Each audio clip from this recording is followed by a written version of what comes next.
Durand cup 2026 में आज एक बेहद ही दिलचस्प मुकाबला होने वाला है, क्योंकि एक तरफ है नॉर्थ ईस्ट यूनाइटेड जो इस टूर्नामेंट में बेहद ही शानदार फॉर्म में है, जबकि दूसरी ओर FC1 है। FC1 के लिए यह मुकाबला बेहद ही महत्वपूर्ण होगा।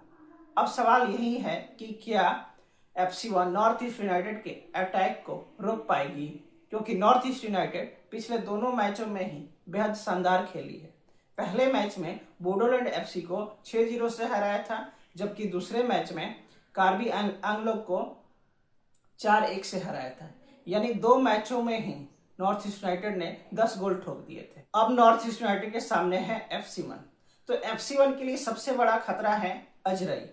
यानी इस मैच में अगर किसी खिलाड़ी के ऊपर सबसे ज्यादा निगाहें रहेंगी तो वह है अलायदीन अजरई, क्योंकि अलायदीन अजरई इस टूर्नामेंट में बेहद ही शानदार फॉर्म में चल रहे हैं। उन्होंने पिछले दो मैचों में बेहद ही शानदार खेल दिखाया है और पहले मैच में बोडोलैंड FC के खिलाफ उन्होंने हैट्रिक लगाया था, वहीं कार्बी एंगलोंग के खिलाफ 2 गोल दागे थे। यानी अजरई ने मात्र 2 मैचों में ही 5 गोल कर दिए। अब FC1 के डिफेंस के पास सबसे बड़ी चुनौती यही होगी कि अजरई को बॉक्स में ना आने दिया जाए, क्योंकि अजरई अगर बॉक्स में उन्हें थोड़ा सा भी स्पेस मिलेगा तो उन्हें गोल करने में समय नहीं लगेगा और पूरा का पूरा जो मोमेंटम होगा वो नॉर्थ ईस्ट की तरफ शिफ्ट हो जाएगा।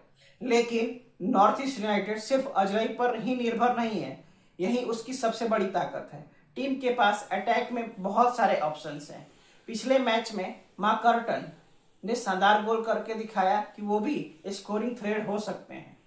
वहीं इसके अलावा इथियन गोंजाल्विस ने कार्बी एंगलोंग के खिलाफ अपना डेब्यू गोल किया था और यही वजह है कि FC1 को सिर्फ एक खिलाड़ी को मार्क करना काफी नहीं होगा, बल्कि पूरे नॉर्थ ईस्ट यूनाइटेड FC के अटैक को रोके रहना होगा। अब बात करते हैं FC1 FC की। तो FC1 की शुरुआत इस टूर्नामेंट में बेहद ही शानदार रही थी। पहले मैच में कार्बी एंगलोंग को 2-1 से हराया था, जबकि दूसरे मुकाबले में उसे बोडोलैंड FC से 0-3 से हार का सामना करना पड़ा था। इसलिए FC1 के सामने सबसे बड़ी चुनौती होगी कि अपनी डिफेंसिव मिस्टेक को कम करना।